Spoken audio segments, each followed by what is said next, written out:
G'day guys, welcome to O'Shea, USA. This week we are coming to you from an office on Music Row here in Nashville, Tennessee. Now Music Row may be a term you've heard thrown around in the business, and we thought we'd break it down and tell you exactly what Music Row is. And essentially it's two streets here in Nashville, 16th and 17th Avenue, where all the record companies, the music publishers, the agents, anything to do with the country music industry is on these two streets. And we've been lucky enough to nab one of the most successful publishers in Nashville, in America, who's going to tell us all about publishing, songs getting cut, and the reason why my cousin Tony keeps asking me why Taylor Swift isn't cutting my songs yet. Well, it's a little trickier than you think. But first up, let's talk to Mr. Rusty Gaston. How are you? Fantastic. Glad to have you guys here. Thanks for coming to my office. Well, it's wonderful to be here. Now, let's start with getting songs cut. You're a music publisher. First of all, explain how that works. You know, I think lots of people ask, they just naturally assume when they hear a song on the radio that they think the artist wrote that song. And lots of times that's just not the truth, that there are hardworking songwriters on the streets of Music Row, day in, day out, working 9-to-5 jobs, writing hits.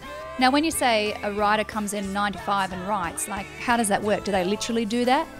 Well, what I mean by that is I have songwriters signed to a contract, and it's their job to write a certain amount of songs per year. So this is basically a writer's room where you'll get in and 2 or 3 of you will sit down and bash out a hit. Once you've come into the room and you've written a song with 1 or 2 other people and it's the greatest song in the history of songs, what happens next?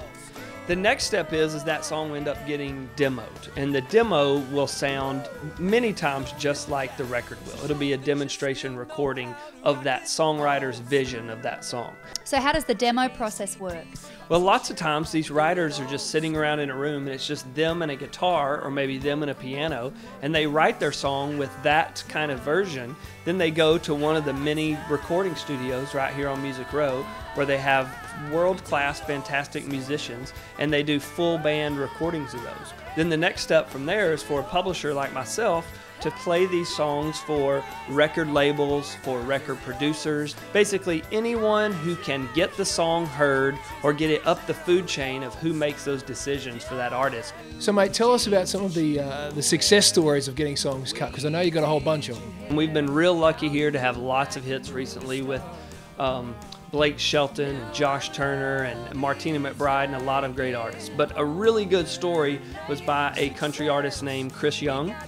I was sitting down on the other end of Music Row one day and was sitting in some traffic and had called Brett James' music publisher, and he had told me, hey, we just got a new demo in, why don't you come by and hear it? Went to the office, heard this song, got so excited. I got a phone call that said the president of the label wants you to go to the recording studio back down the street. Chris Young is in the studio, go in there and play him this song. They heard it and fell in love with it and said, oh my gosh, we have to record this. And it ended up being a 4-week #1 called The Man I Want to Be. So do you have any tips, mate, for budding songwriters out there in Australia?